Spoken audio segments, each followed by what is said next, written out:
Hi hello welcome to our channel. నేను మీ Prashanth. So ఈ మధ్యకాలంలో ఇప్పుడు ఎక్కడ చూసినా కానీ ఇంకా మెయిన్ మన రెండు తెలుగు రాష్ట్రాల్లో చూస్తే కనుక ఎక్కువ వినిపించే పేరు పుష్పరాజ్. సో ఈ మూవీ కోసం అయితే చాలా మంది అయితే వెయిట్ చేస్తున్నారు. అదేవిధంగా మరి ఫస్ట్ డే కలెక్షన్ ఎంత రికార్డు కొడుతుంది అనేది అయితే చూడాలి. అలానే మనకి RRR అయితే వరల్డ్ వైడ్గా అయితే ముందు స్థాయిలో ఉంది. సో దీని గురించి మాట్లాడేందుకైతే ప్రస్తుతం మనతో పాటు అయితే senior journalist and cine critic Yagnamurthy గారు అయితే ప్రస్తుతం మనతో పాటు అయితే ఉన్నారు. నమస్తే అండి. నమస్తే ప్రశాంత్. సో మరి ఎక్కడ చూసినా కానీ ఇప్పుడైతే పుష్ప 2 ఎక్కువ వినిపిస్తుంది. అదేవిధంగా అంటే కొంచెం టికెట్లు కూడా రేట్లు పెంచినట్టు వినిపిస్తుంది. సో మరి ఇప్పుడు RRRని బీట్ చేస్తుందా, రికార్డ్ చేస్తుంది అంటారా? సో పుష్ప 2 ఆ మానియా అనేది కంటిన్యూ అవుతూ ఉంది. ట్రైలర్ వచ్చిన తర్వాత హిందీ బెల్ట్లో ముఖ్యంగా మనక సైడ్ కంటే కూడా హిందీ బెల్ట్లో దాని మీద విపరీతమైనటువంటి హైపు మానియా క్రియేట్ అయ్యాయి.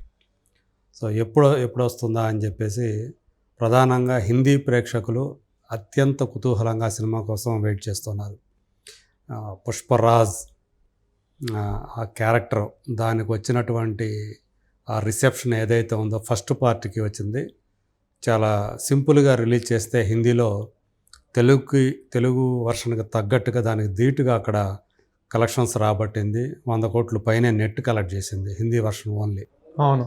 సో ప్రపంచవ్యాప్తంగా చూసినప్పుడు చాలా మంచి ఫిగర్స్ అది సాధించింది.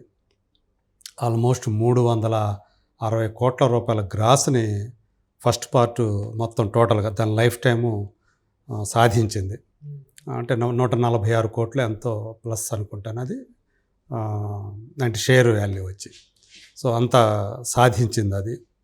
సో మొత్తానికి ఒక పెద్ద బ్లాక్ బస్టర్ అయింది. కాకపోతే ఆంధ్రప్రదేశ్లోని కొన్ని ప్రాంతాల్లో అది బ్రేక్ ఈవెన్ కాల. అక్కడ అది ఒక విశేషంగా చెప్పుకోవాలి.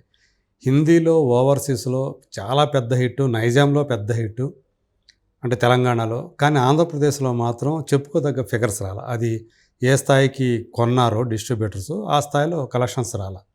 ఆ ఒక్క లోటు దానికి సంబంధించి ఉంది.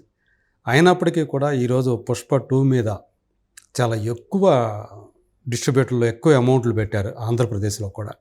సో మరి దానికి తగ్గట్టుగా ఆ కలెక్షన్స్ వస్తాయా రావా అని కొంతమంది డౌట్లు వ్యక్తం చేస్తున్నప్పటికీ కూడా ఎక్కువ మంది విశ్లేషకులు కానివ్వండి, అలాగే మన టాలీవుడ్ కానీ, కోలీవుడ్ కానీ, ఈవెన్ బాలీవుడ్ కానీ ఈ సంబంధించినటువంటి విశ్లేషకులు మాత్రం ఆ సినిమా మీద చాలా గట్టి నమ్మకాన్ని పెట్టుకొని ఉన్నారు. సో మీరు అడిగింది అసలు ఓపెనింగ్స్ ఎలా ఉంటాయని. అవును, ఫస్ట్ డే మరి కలెక్షన్ ఎలా ఉంటుంది? ఇప్పటివరకు చూసుకుంటే ఇండియన్ మూవీస్లో హయ్యెస్ట్ ఓపెనింగ్ రికార్డు మాత్రం RRR మీద ఉంది. సో అది మన తెలుగు డైరెక్టర్ అయినటువంటి SS రాజమౌళి రూపొందించినటువంటి సినిమా. రామ్ చరణ్, జూనియర్ NTR హీరోలుగా చేశారు. ఆ సినిమా వరల్డ్ వైడ్గా మొట్టమొదటి రోజు 225 కోట్ల రూపాయల గ్రాస్ని కలెక్ట్ చేసి నెంబర్ 1 పొజిషన్లో ఉంది ఇప్పటివరకు రిలీజ్ అయిన సినిమాలతో పోలిస్తే. సో ఇప్పుడు ఆ టార్గెట్కి, అంటే దానికి చెక్ పెట్టే దిశగా పుష్ప 2 ముందుకు వెళుతుందని చెప్పేసి విశ్లేషకులందరూ కూడా నమ్ముతున్నారు. ట్రేడ్ వర్గాల వాళ్ళైతే 225 కాదు, 250 కాదు, 275 కోట్ల రూపాయలు మొట్టమొదటి రోజు వసూలు చేసేంత కెపాసిటీ పుష్ప 2కి ఉందని చెప్పేసి వాళ్ళు ప్రెడిక్ట్ చేస్తున్నారు. Wow, super. సో 275 కోట్లు అంటే ఒక సరికొత్త బెంచ్ మార్క్ అనాలి. మరి సమీప భవిష్యత్తులో ఒకవేళ నిజంగా గనక మొట్టమొదటి రోజు 275 కోట్ల రూపాయల పుష్ప 2 గనక సాధిస్తే అది ఒక సరికొత్త బెంచ్ మార్క్ అవుతుంది. సో మరి దాన్ని బీట్ చేయటం మరి ఇప్పట్లో మరే సినిమా వల్ల అవుతుందా? మళ్ళీ రాజమౌళి సినిమా ఏమైనా వచ్చి దాన్ని బీట్ చేస్తుందా? రాజమౌళి సినిమా రావడానికి ఇంకా కనీసం 3 ఏళ్ళైనా పట్టేట్టుందని చెప్పేసి చెప్తున్నారు.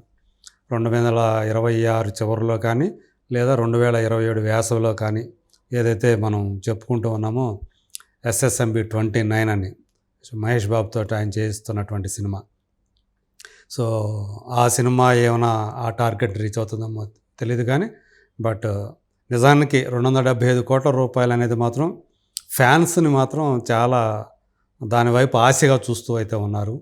మరి అది అవుతుందా లేదా అనేది మాత్రం కొంత క్యూరియాసిటీ అయితే నెలకొని ఉంది. సో 225 కోట్ల రూపాయల మార్కుని అయితే ఈ సినిమా ఛేదించే అవకాశాలు మాత్రం 99% ఉన్నాయని చెప్పి ట్రేడ్ వర్గాల వాళ్ళు చెప్తున్నటువంటి మాట. అంటే ఇంకొకటి ఏంటంటే లైక్ చాలా రూమర్స్ అయితే వస్తున్నాయి. ఏంటంటే పుష్ప 2 ఇప్పటికే ఆల్రెడీ కొంచెం పోస్ట్పోన్ అవుతూ వచ్చింది. ఇప్పుడు December 5th అయితే కన్ఫర్మ్ రిలీజ్ అవుతుందన్నారు. బట్ ఇప్పుడు మళ్ళీ కొన్ని వైరల్గా సోషల్ మీడియాలో చూస్తున్నట్లయితే కనుక మళ్ళీ పోస్ట్పోన్ అయ్యే అవకాశం ఉందని చెప్పేసి ఆల్రెడీ పోస్ట్పోన్ అవుతాయని కూడా కన్ఫర్మ్ చేస్తూ ఇస్తున్నారు అన్నమాట. అంటే బాలీవుడ్ మీడియా మనకు తెలుసు, బాలీవుడ్ హంగామా అని, అలాగే డిఎన్ఏ అని చెప్పి, డిఎన్ఏ అనేది ఒక టాబ్లాయిడ్. సో వీళ్ళు అది అంటే అక్కడ చాలా పాపులర్ మీడియా హౌసెస్ అవి. సో వాటిల్లో ఈ మధ్య అది వచ్చింది. సో కనీసం ఇంకొక వారం రోజుల పాటు షూటింగ్ ఉంది పుష్పకు సంబంధించి. క్లైమాక్స్ షూట్ ఇంకా బ్యాలెన్స్ ఉంది. ఇంకొక పాటకు సంబంధించి 2 రోజుల పని మిగిలి ఉంది. అందువల్ల అవుతుందా లేదా, యాక్చువల్గా ఏంటంటే టార్గెట్ November 28 కల్లా సెన్సార్ బోర్డుకి ఇది వెళ్ళిపోవాలి సర్టిఫికేషన్ కోసం. సో వెళ్ళాలంటే ఈ లోపల November 27 లోపల మొత్తం అంతా కూడా షూటింగ్కి సంబంధించిన మొత్తం పని అంతా కంప్లీట్ కావాలి. సో మరి అది అవుతుందా లేదా అనే డౌట్లు వ్యక్తం చేస్తూ ఉన్నారు. సో ఇప్పుడు అందులో బాలీవుడ్ హంగామా కానీ, డిఎన్ఏ కానీ, వీళ్ళు అంటే daily news and analysis, DNA అంటే వీళ్ళు రాసిన దాని ప్రకారం కొంచెం టఫ్ టాస్క్ ఇది. సో అందువల్లే ఒక 4 యూనిట్లు పనిచేస్తూ ఉన్నాయి. ఈ విఎఫ్ఎక్స్ వర్క్ చాలా కంపెనీలకు ఇచ్చారు. 1-2 కంపెనీలకు ఇస్తే సరిపోదు అని చెప్పేసి 4 కంపెనీలకు ఇచ్చారు. వాళ్ళంతా పనిచేస్తున్నారు. అలాగే షూటింగ్ సంబంధించి కూడా 4 యూనిట్లు పనిచేస్తున్నాయి అని ఇట్లా రకరకాలుగా మాట్లాడుకుంటూ ఉన్నారు. సో అవి రిపోర్ట్ చేశాను అనమాట. సో ఇది చాలా టఫ్ టాస్క్. ఇంకా 7 రోజులు పని ఉందంటే ఎట్ట అవుతుంది November 27 కల్లా. అది నిన్న రిపోర్ట్ చేసినవి అవి. ఓకే. సో 22వ తేదీ. సో ఆ లెక్కను చూసుకుంటే కనీసం 29వ తేదీ దాకా అదే పడుతుంది. అప్పటికైనా అవుతుందా లేదా, కాపీ రావాలి, ఫినిష్ చేయాలి, మొత్తం ఎడిటింగ్ అంతా కంప్లీట్ కావాలి. షూటింగ్ అయిపోతే చాలదు కదా, దాని ఒక పక్క మళ్ళీ ఎడిటింగ్ కూడా చేయాలి. ఇదంతా అవ్వాలి. ఆ తర్వాత కానీ సర్టిఫికేషన్ కోసం పంపడానికి కుదరదు. సో ఇన్ని పనులు పెట్టుకొని మరి December 5వ తేదీకి ఎట్లా రిలీజ్ చేస్తారు? ఎందుకంటే 4-5 రోజులు ముందుగానే ఓవర్సీస్కి సంబంధించినవి కూడా వెళ్ళిపోవాలి, కాపీలన్నీ కూడా వెళ్ళిపోవాలి. మరి అవుతుందా లేదా, సో అందువల్ల మళ్ళీ పోస్ట్పోన్ అయ్యే ఛాన్సెస్ ఉన్నాయి అని చెప్పేసి అనే విధంగా అవి రాయటంతో సో సోషల్ మీడియాలో అవి వైరల్ అయిపోతూ వచ్చింది. సో పోస్ట్పోన్ అయ్యే అవకాశం, మళ్ళీ మరోసారి పోస్ట్పోన్ అయ్యే అవకాశం ఉంది. సో అని చెప్పేసి యాక్చువల్గా మనకు అందుతున్నటువంటి సమాచారం ప్రకారం ఏమీ లేదు. క్లైమాక్స్ షూట్ అనేది నాకు తెలిసినంతవరకు ఆల్రెడీ అయిపోయింది అది. సో మిగతాది ప్యాచ్ వర్క్ ఏదైనా ఉంటే అది కూడా కంప్లీట్ చేసుకొని, సో మనకు తెలుసు సుకుమార్ చివరి నిమిషం దాకా తను పని చేస్తూనే ఉంటాడు. ఆయన తృప్తి చెందడు, అయిపోయిన దాని గురించి తృప్తి చెందడు. మళ్ళీ మరింత బెటర్మెంట్ కోసం చివరి నిమిషం దాకా కూడా పనిచేస్తూనే ఉంటాడు. అది తన స్వభావంలోనే ఉంది. సో పుష్ప 1కి అలాగే చేశాడు. అందువల్ల ఆయన ప్రమోషన్స్కి కూడా రాలేదు, అసలు ప్రమోషనల్ ఈవెంట్స్కి కూడా ఒక ప్రెస్ మీట్కి అటెండ్ అయ్యాడు, ప్రీ రిలీజ్ ప్రెస్ మీట్కి. అదర్వైజ్ ఆయన మొత్తం కూడా ఈ సినిమా కోసం టైం పెడుతూనే ఉంటాడు. ఇంకో పక్కన మొత్తం రికార్డింగ్ మనం చూసాం. దేవిశ్రీ ప్లేస్లో మరో 3 తీసుకున్నారని. తన పార్ట్ ఎప్పుడో కంప్లీట్ చేశానని కూడా చెప్పేశాడు. అలాగే శ్యామ్ సిఎస్ అనే అతను, అలాగే అజనీష్ లోక్నాథ్ అనే అతను, వాళ్ళిద్దరూ కూడా వాళ్ళ పనులు కూడా పూర్తి చేశారు అని చెప్పేసి మనకు అందుతున్నటువంటి సమాచారం. మరి ఈ బ్యాలెన్స్ వర్క్ ఏదైతే ఉందో ప్యాచ్ వర్క్, అది చాలా మినిమం వర్క్. అది ఖచ్చితంగా అయిపోతుందనే చెప్పాలి. సో ఇది రూమర్ కిందే అనుకోవాలి. December 5వ తేదీ రాదు అనేది రూమర్గానే అనుకోవాలి. ఖచ్చితంగా ఆ రోజు వచ్చే అవకాశాలు 100% ఉన్నాయి.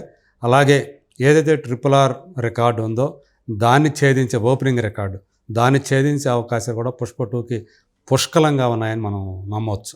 Thank you sir. Thank you. So చూసారు కదా, మరి పుష్ప 1 సో 1 డేలో ఎంత కలెక్షన్ చేస్తుంది, మరి RRRని బీట్ చేస్తుందా లేదా, మీరు కూడా ఏమనుకుంటున్నారో కామెంట్ చేయండి. అండ్ ఇలాంటి మరిన్ని వీడియోస్ కోసం చూస్తూనే ఉండండి wild wolf channel. Thank you.